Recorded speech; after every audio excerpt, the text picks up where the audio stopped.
মিশকাত শরীফের মধ্যে হাদিস নম্বর 171 আল্লাহর নবী জনাবে আমিনার লাল মুহাম্মাদুর রাসূলুল্লাহ সাল্লাল্লাহু তাআলা আলাইহি ওয়াসাল্লাম ইরশাদ করেন, বিশ্বের মুসলমান বলেন যে আমার উম্মতের জন্য এমন একটি সময় আসবে যেমন বনি ইসরাইলের জন্য সময় এসেছিল। জুতো বরাবর করা, একটা জুতোকে দুটো জুতোকে যেমন সমান করে রাখা হয়, আগে পিছে করে রাখা হয় না, তেমন আমার উম্মত বনি ইসরাইলের সঙ্গে বরাবরি করার চেষ্টা করবে বলেন আল্লাহর নবী বলছেন।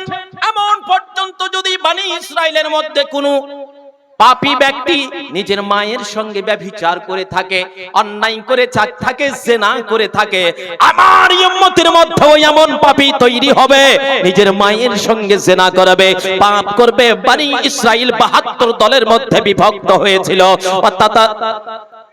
ওয়াতাফতারিকু উম্মতি আলা 73 মিল্লাহ, আর আমার উম্মত 73টি দলের মধ্যে বিভক্ত হবে।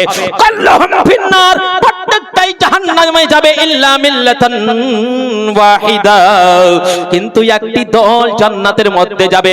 একটা দল সাহাবায়ে কেরাম জিজ্ঞাসা করলেন, ইয়া রাসূলুল্লাহ, ইয়া হাবিবাল্লাহ, সেই জান্নাতি দলটা কেমন হবে?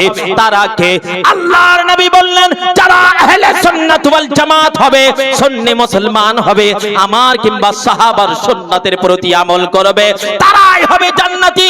বাকি 72 খানা দল গোটা প্রত্যেকটা দল জাহান্নামের মধ্যে যাবে, একটাই দল, সেই দলটা যাবে জান্নাতে, আর তাদের নাম হবে আহলে সুন্নাত ওয়াল জামাত। মুসলমান ও আমার বাবাজি ভাইরা, আমার কান লাগিয়ে শুনবেন, দুনিয়ার মধ্যে অনেকগুলো দল রয়েছে।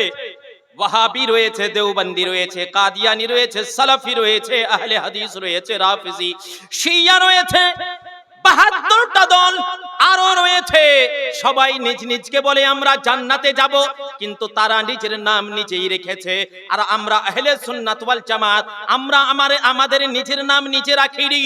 আল্লাহর নবী আমিনার লাল আব্দুল্লাহর জিগর পারা জনাবে মুহাম্মাদুর রাসূলুল্লাহ সাল্লাল্লাহু তাআলা আলাইহি ওয়াসাল্লাম আহলে সুন্নাত ওয়াল জামাতের নামটা স্বয়নে রেখেছেন, বলেন সুবহানাল্লাহ।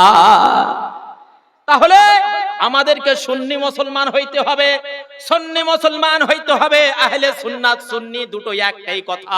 বিশ্বের মুসলমান, আল্লাহর নবী বলেননি আলাইকুম বিহাদিসি আলাইকুম বিকুরআনি, এই কথা বলেননি তোমরা আহলে কোরআন হও। আল্লাহর নবী বলেননি তোমরা আহলে হাদিস হও। গোটা হাদিসের কিতাবের মধ্যে কোনো জায়গাতে দেখাতে পারবে না, কিন্তু রফিকুল ইসলাম এক জায়গাতে না, বহু জায়গার মধ্যে আপনাকে প্রমাণ সহিত বলতে পারে আল্লাহর নবী আমাদেরকে সুন্নি মুসলমান হইতে বলেছে। আল্লাহ নবী আমাদের সুন্নি মুসলমান হইতে বলেছেন। এই ওয়াহাবিদেরকে বলে দেবেন ডাব জোড়া ইয়াসিন ভ্যাকসিন যতগুলো আছে, এই ভ্যাকসিন ভ্যাকসিন করোনা মৌলবীদেরকে বলবেন বিশ্বের মুসলমান, এদেরকে বলবেন বেটারে তোরা যে আহলে হাদিস হয়েছিস, তোদের নামটা কোরআন ও হাদিস থেকে প্রমাণ করে দে।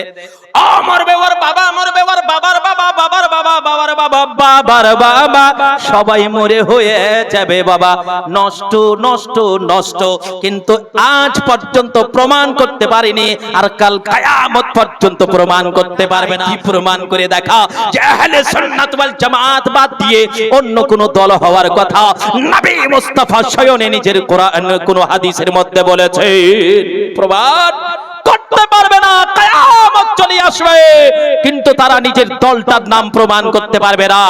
1847 সালের আগে বাবাজি ভাইরা আমার, যখন ইংরেজদের হুকুমত ছিল, তখন তারা নিজের দলটার নাম ইংরেজদের কাছ থেকে রাখিয়েছে। বলে কোথায় থেকে রাখিয়েছে? ইংরেজদের কাছ থেকে রাখিয়েছে। ইংরেজেরা আহলে হাদিস নাম দিয়েছে। বিশ্বের মুসলমান বাবাজি ভাইরা আবার উঠিয়ে দেখেন, তারিখে নজদ হিজাজের মধ্যে স্পষ্ট ভাবে লেখা রয়েছে ওয়াহাবি মাযহাব কি হাকিকত। সেই কিতাবের মধ্যে লেখক হচ্ছেন পাকিস্তানের একজন বহু বড় হিস্টোরি জাননেওয়ালা ইতিহাসক তিনি লিখেছেন যে এই ওয়াহাবি দল সব সময় আহলে সুন্নাত ওয়াল জামাতকে টার্গেট করে মুসলিমদের ভিতরে বিভেদ সৃষ্টি করার চেষ্টা করেছে। আহলে সুন্নাত ওয়াল জামাতকে তারা খণ্ডন করার চেষ্টা করে মুসলমানকে তাতারবাতার করে দিয়েছে, মুসলমানের ঐক্যকে তারা নষ্ট করে দিয়েছে। বলবেন না? জি। তাহলে আমরা আহলে সুন্নাত ওয়াল জামাত পাকাপোক্ত মুসলমান। আমরা আমাদেরকে কেউ চোখ দেখে কথা বলতে পারবে না। আজ পর্যন্ত বহাসে গেছে কোন ওয়াহাবি মৌলভী, দেওবন্দি মৌলভী, কাদিয়ানী, রাফিজি কোন মৌলভী জিতে যেতে পারেনি। আলহামদুলিল্লাহ সুম্মা আলহামদুলিল্লাহ। নবীর আশিক প্রেমিক দলেরা, ইমাম আহমদ রাজা খানের খাদিম উলামা জিনারা, তিনারাই জয় করেছেন। কিয়ামত পর্যন্ত তারাই জিতবেন বলে দেয়। কিয়ামত পর্যন্ত তারাই জিতবে ইনশাআল্লাহ তাআলা। বিশ্বের মুসলমান, হাদিসের মধ্যে আপনি কি শুনলেন? মিশকাত শরীফের হাদিস নম্বর 173 এর মধ্যে যেটা